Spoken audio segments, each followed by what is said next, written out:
Imagine waking up to the sound of sirens, your phone buzzing with frantic alerts. Nuclear attack imminent. Seek shelter immediately. The sky outside glows an unnatural orange. In that moment, civilization as you know it is over. And yet behind the scenes, it only took one radar misread, one panicked officer, one wrong decision to push us there. What if I told you that this scenario almost happened? Not once, not twice, but repeatedly. Tonight we're diving into the nuclear close calls that nearly ended human civilization. Moments when a glitch, a misunderstanding, or a stubborn commander could have unleashed Armageddon. These aren't science fiction. They're declassified reports, eyewitness testimonies, and chilling timelines. By the end of this video, you'll never look at the words defense system error the same way again. Stay with me, because some of these stories hinge on a single person saying no when everything demanded yes. Nuclear weapons are designed to be the ultimate deterrent, so terrifying that no one dares start a war. But deterrence cuts both ways. It forces nations to build hair-trigger systems ready to launch in minutes. In that world, accidents, false alarms, and human error become existential threats. In this video, we're unpacking some of the most dangerous nuclear close calls in history, from the Cuban Missile Crisis to a single Soviet officer quietly disobeying protocol and arguably saving the world. We'll look at what actually happened, why things went wrong, and how close we came to irreversible catastrophe. If you're into deep dive history, geopolitics, or just trying to understand the risks shaping our future, you're in the right place. Take a second to subscribe and tap the notification bell so you don't miss our next investigations, and try to watch this one all the way through because the final incidents are somehow even more unnerving than the famous ones. We start with the most famous near apocalypse, the 1962 Cuban Missile Crisis. The Soviet Union secretly deployed nuclear missiles to Cuba, just 90 miles from the US, and American reconnaissance planes caught them on camera. For 13 days, the world hovered on the edge. Military commanders on both sides urged strikes, invade Cuba, bomb the missile sites, sink Soviet ships. What most people don't realize is how many things went wrong simultaneously. An American U-2 spy plane accidentally strayed into Soviet airspace at the worst possible moment. Another U-2 was shot down over Cuba, killing its pilot, while US forces moved to DEFCON 2, the brink of nuclear war. Under that pressure, a single misinterpretation could have triggered a full-scale exchange. The public saw tense speeches and blockades. Behind closed doors, leaders were trading threats, ultimatums, and secret deals, while lower-level officers operated under impossible stress. Deep beneath the surface of the Caribbean, another crisis unfolded that stayed secret for decades. During the Cuban Missile Crisis, a Soviet submarine, B-59, was being hunted by US naval forces near the blockade line. The sub was armed with a nuclear torpedo. Cut off from Moscow, overheated, low on power, and under what felt like attack from American depth charges, the captain and political officer believed war might have already started. Soviet protocol allowed the use of the nuclear torpedo if the captain and political officer agreed. But on B-59, there was a third man who had to sign off, Flotilla Commander Vasili Arkhipov. Under suffocating conditions, with crew members fainting from heat, Arkhipov refused to authorize the launch. That single act likely prevented a nuclear strike on US ships, which would almost certainly have escalated into full nuclear war. One stubborn decision in a boiling submarine against immense pressure may have saved millions. Nuclear danger isn't only about missiles and submarines. Sometimes it's about simple misperception. On November 9, 1979, screens at the U.S. North American Aerospace Defense Command, NORAD, suddenly lit up with a terrifying image. A massive Soviet nuclear attack inbound toward North America. Alerts rippled through the chain of command. Strategic bombers were readied, missiles put on higher alert, and command centers spun up to evaluate a potential end-of-the-world scenario. But something wasn't quite right. Satellite data and radar didn't fully match the simulated attack pattern. Quickly, someone realized the nightmare truth. A training tape showing a hypothetical Soviet strike had accidentally been loaded into the live early warning system. The system thought World War III had started. human skepticism, cross-checking with other sensors, and a few precious minutes of restraint prevented a retaliatory response based on a ghost attack that existed only on magnetic tape. 4 years later, on September 26, 1983, it happened again, but this time in the Soviet Union, and even closer to disaster. Stanislav Petrov, a duty officer at a Soviet early warning bunker, suddenly saw his screens report that US missiles had been launched toward the USSR.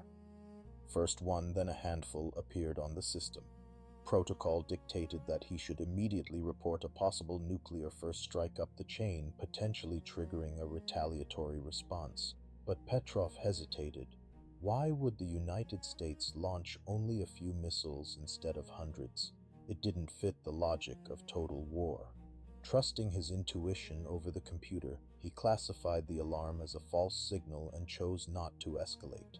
Later, it turned out that sunlight reflecting off high-altitude clouds had fooled the satellite system. Had Petrov rigidly followed the rules, that phantom flash of light might have ended human civilization. The early 1980s were a uniquely dangerous period. US-Soviet relations were icy, NATO was deploying new missiles in Europe, and rhetoric on both sides was inflammatory. In November 1983, NATO ran a command post exercise called Able Archer 83, designed to simulate the transition from conventional war to nuclear release. To Western planners, it was a drill. To some in Moscow, it looked disturbingly like cover for a real first strike. The exercise used unusually realistic communications, heightened alert postures, and new procedures. Soviet intelligence, already primed to expect a surprise attack, reportedly began to fear that this was it. Some nuclear forces were quietly put on higher alert. Only after the exercise ended without incident did the immediate danger pass. Later archival research suggested that NATO had unknowingly walked up to the edge of triggering a preemptive Soviet response, all because a realistic simulation looked, from the outside, almost indistinguishable from an actual countdown to Armageddon. Not all close calls were global. Some began with local chaos spiraling outward. In 1961, near Goldsboro, North Carolina, a US B-52 bomber broke apart in midair, dropping 2 Mark 39 hydrogen bombs, each more powerful than the one that destroyed Hiroshima. As they fell, the bomb's safety mechanisms began to engage and fail. On one bomb, 3 out of 4 safety devices malfunctioned. A single low-voltage switch, basically the last line of defense, prevented a full nuclear detonation on American soil. A later government report bluntly admitted that a short circuit could have set it off. Think about that. A routine flight, mechanical failure, and suddenly the fate of thousands of civilians depends on one stubborn little switch. There were other accidents, lost bombs, accidental drops, fires near warheads, but Goldsboro remains one of the starkest reminders that complex systems don't just fail theoretically, they fail in mid-air over real communities. False alarms weren't uniquely American or Soviet. On January 25, 1995, after the Cold War had technically ended, Russian early warning radars detected what looked like a US submarine-launched missile rising off the coast of Norway. The trajectory resembled a possible high-altitude nuclear burst meant to blind Russian radars before a larger attack. In reality, it was a scientific research rocket launched by Norway and the United States to study the aurora, an event Norway had actually notified Russia about, but the message never reached the right desks. Russian nuclear forces were briefly placed on higher alert. The situation escalated all the way to President Boris Yeltsin, who activated his nuclear briefcase for a potential decision. Thankfully, tracking data soon showed the rocket would splash harmlessly into the sea.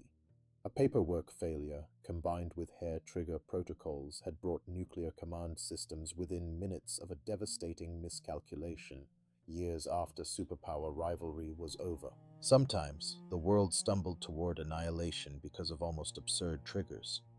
In 1960, US radar in Greenland suddenly picked up what looked like a massive Soviet missile barrage coming over the North Pole. Tension spiked. This was exactly the route a real attack would take. But checks against other data sources raised doubts. It turned out the radar was actually seeing the rising moon, distorted and misinterpreted by software not designed for that scenario. On another occasion, in 1983, a flock of geese was reportedly mistaken by an early warning system as incoming missiles. Each time, the combination of fallible sensors, rushed interpretations, and pre-existing fear created a deadly feedback loop. These stories sound almost comical. Moonrise as missile strike, birds as bombers, but within nuclear command structures tuned for rapid response, they become horrifying. The line between glitch and launch can be a phone call, a hunch, or a single officer choosing to double-check. Behind many of these incidents lies a terrifying doctrine: launch on warning. Both the United States and the Soviet Union developed plans to fire their nuclear missiles as soon as they detected an incoming enemy strike, before confirmed impacts, on the theory that waiting might mean losing everything on the ground. That mindset compresses decision time to minutes. A president or general may have less time to choose than you spend picking a show on Netflix. Worse, the information they see is incomplete, filtered through sensors and computers that we now know have failed repeatedly. Built into deterrence is a paradox. To prevent war, you prepare to start one at a moment's notice. The result is a world where complex, fallible systems sit constantly on the edge of catastrophe, relying on human judgment under unimaginable pressure to prevent irreversible decisions. In that context, the close calls we've discussed weren't anomalies, they were almost inevitable. As nuclear arsenals matured, the number of weapons ballooned into the tens of thousands. With that scale came another risk: security and control. The more warheads, bases, trucks, and submarines, the more chances for something to go wrong: an unauthorized action, a missing component, a misrouted order. Declassified documents revealed disturbing patterns: warheads temporarily lost in inventory, launch codes left unchanged for years, safety procedures bypassed for convenience. In one notorious US practice, default launch codes on some missiles reportedly remained set to a trivial sequence for a long period to avoid delays. Meanwhile, the Soviet Union struggled with aging infrastructure and opaque command chains, later inherited across multiple states after its collapse. Every layer, political, technical, human, adds both protection and complexity. Complex systems rarely fail in simple ways. They cascade. When your system is global, thermonuclear war, even a small cascading failure can mean the difference between a scary memo and the end of history. You might hope newer technology solves these problems, but it often introduces new ones. Today's nuclear forces rely on increasingly sophisticated software, cyber networks, and satellite systems. That brings vulnerabilities, hacking attempts, spoofed signals, software bugs, and AI-assisted decision tools that might be as opaque as they are fast. At the same time, more countries possess nuclear weapons than during the early Cold War, some facing volatile regional conflicts and shorter missile flight times. Decision windows shrink from half an hour to just minutes. Add in emerging technologies, hypersonic missiles, autonomous systems, and potentially AI-supported targeting, and you get command structures that are even harder to fully understand or test under real stress. The old logic of deterrence assumed relatively stable superpowers with clear channels of communication. Today's landscape is messier, more multipolar, and in some ways less predictable, raising the unsettling question: have we actually reduced the risk or just changed its shape? Stepping back, a pattern emerges from these near misses. First, nuclear danger isn't just about malicious intent, it's about complexity and error. Radar misreads the moon, a training tape gets loaded into a live system, a cloud reflects sunlight the wrong way, and suddenly leaders face a decision that could end human civilization. Second, individuals matter. Vasili Arkhipov refusing to launch, Stanislav Petrov questioning his screens, skeptical officers at NORAD and Russian command posts all quietly overruled the momentum of their machines. Third, the structure of deterrence itself bakes in risk. Launch on warning postures, compressed timelines, and massive arsenals guarantee that errors will occasionally collide with fear. Finally, these aren't just Cold War relics. From the 1995 Norwegian rocket incident to today's more fragmented nuclear landscape, the basic dynamics persist. If anything, we've normalized the idea that civilization's survival hangs on fragile systems behaving perfectly forever. History strongly suggests they won't. So where does that leave us? Not as generals or presidents, but as ordinary people trying to live under this shadow. First, awareness matters. The more we understand these close calls, the less abstract nuclear deterrence becomes, and the harder it is for leaders to quietly expand risks without scrutiny. You can support organizations that work on nuclear policy, arms control, and crisis communication, or simply keep the conversation alive in your own circles so the topic doesn't vanish between memes and headlines. Politically, press representatives, respectfully but persistently, about policies like no first use, de-alerting missiles, and renewed arms control treaties. Technically, we should be insisting that any AI or automated systems stay firmly under meaningful human control. If you found this deep dive useful, consider subscribing, hitting the notification bell, and sharing this video. The more people understand how close we've come, the better our chances of never repeating these almost final mistakes.